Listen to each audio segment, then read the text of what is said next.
আসসালামু আলাইকুম ওয়া রাহমাতুল্লাহি ওয়া বারাকাতুহু। আলহামদুলিল্লাহি রাব্বিল আলামিন নাহমাদুহু ওয়া নুসাল্লি আলা রাসূলিল কারীম।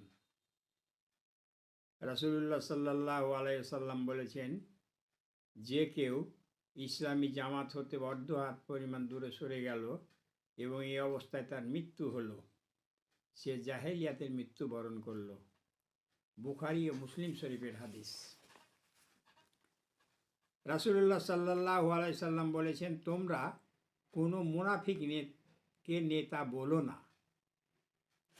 তোমরা কোনো মুনাফিককে নেতা বলো না, কেননা তোমরা যদি তাকে নেতা হিসাবে গ্রহণ করো তাহলে তোমরা তোমাদের রবকে অসন্তুষ্ট করলে। আবু দাউদ শরীফের হাদিস।